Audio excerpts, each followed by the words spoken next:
بسم اللہ الرحمن الرحیم ثم یقسم الباقی بین ورثته بالکتاب والسنت و اجماع الامت، پھر تقسیم کیا جائے گا باقی ترکہ میت کے ورثہ کے درمیان کتاب اللہ اور سنت رسول اللہ اور اجماع امت کے ذریعے۔ میت کی سب سے پہلے میت کے ترکے میں سے میت کی کفن دفن سے فراغت کے بعد جو رقم بچی ہے اس سے میت کے قرضوں کی ادائیگی کی جائے گی۔ اس کے بعد جو رقم بچی ہے اس سے میت کی وصیتوں کا نفاذ کیا جائے گا۔ وصیتوں کے نفاذ کے بعد میت کے ترکہ میں جو رقم بچی ہے، میت کے ترکہ میں جو جائیداد بچی ہے، اس کو میت کے ورثہ کے درمیان تقسیم کر دیا جائے گا۔ اگر ورثہ ایسے حضرات ہیں جن کا فرض، جن کا حصہ کتاب اللہ سے ثابت ہے تو ان کے درمیان تقسیم کر دیا جائے گا، اور اگر ورثہ کا حصہ سنت رسول اللہ سے ثابت ہے تو ان کے درمیان سنت رسول اللہ کی روشنی میں تقسیم کر دیا جائے گا، اور اگر ورثہ میں سے کچھ ایسے ہیں جن کا حصہ کتاب اللہ سے ثابت ہے اور کچھ ورثہ ایسے ہیں جن کا حصہ سنت رسول اللہ سے ثابت ہے، تو کتاب اللہ اور سنت رسول اللہ کی روشنی میں ورثہ کے درمیان ان کا حصہ تقسیم کر دیا جائے گا۔ اور اگر ورثہ ایسے حضرات ہیں جن کے حصے کے بارے میں کوئی تفصیل نہ تو قرآن میں ہے اور نہ ہی حدیث میں ہے، نہ تو کتاب اللہ ہی میں ہے اور نہ ہی سنت رسول اللہ ہی میں ہے، ایسی صورت میں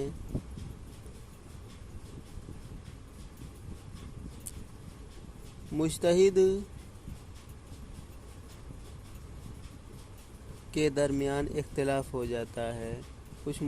مجتہد کہتے ہیں کہ ان کو حصہ ملے گا اور کچھ کہہ دیتے ہیں کہ حصہ نہیں ملے گا۔ بہرحال ہر مجتہد کے قول کے مطابق جو بھی مجتہد ان کو وارث بنا رہا ہو، اس مجتہد کے قول کے مطابق ان کے درمیان تقسیم کر دیا جائے گا ترکہ۔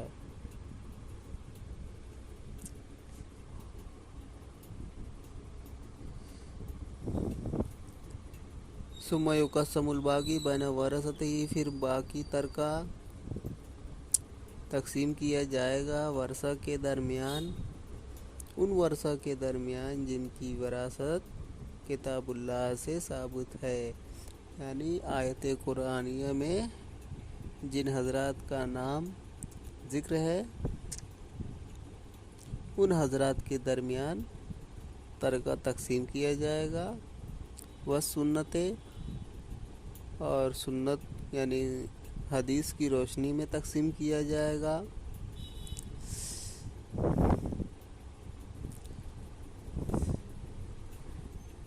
جیسے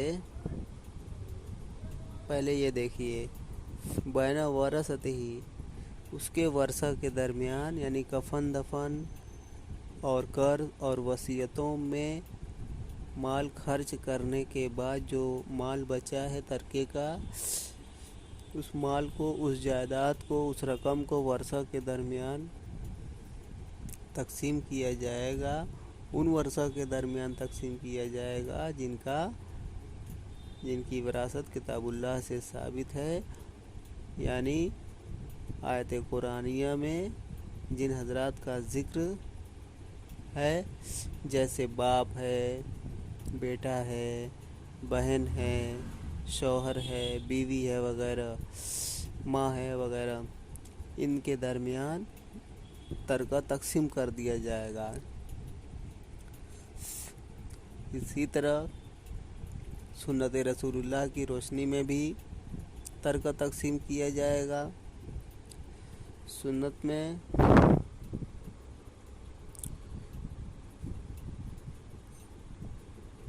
جیسے جدہ جو ہے، جدہ کی وراثت سنت سے ثابت ہے۔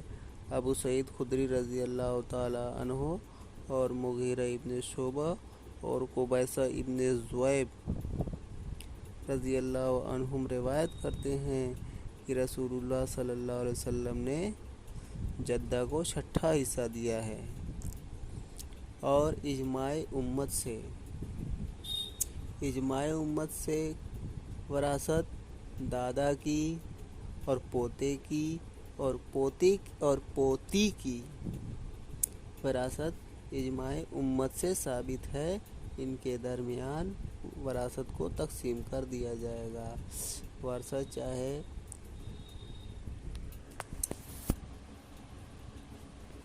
کتاب اللہ، ورثہ کی وراثت چاہے کتاب اللہ میں مذکور ہو یا سنت میں مذکور ہو یا اجماع امت میں مذکور ہو، ورثہ اگر محروم نہیں ہو رہے ہیں تو ان کے درمیان وراثت ترکہ تقسیم کر دیا جائے گا۔ اب یہاں مصنف نے اجماع امت کا لفظ ذکر کیا ہے، اس سے پتہ چلتا ہے کہ پوری امت کا اتفاق ہونا چاہیے۔ حالانکہ ہم دیکھتے ہیں کہ کسی مسئلے میں ایک مجتہد ہی کا قول پایا جاتا ہے، حالانکہ مصنف نے ذکر کیا ہے اجماع امت، جس سے پتہ چلتا ہے کہ ساری امت کا اتفاق ہونا چاہیے۔ اس کا جواب یہ ہے کہ مصنف نے اگرچہ اجماع امت کا لفظ ذکر کیا ہے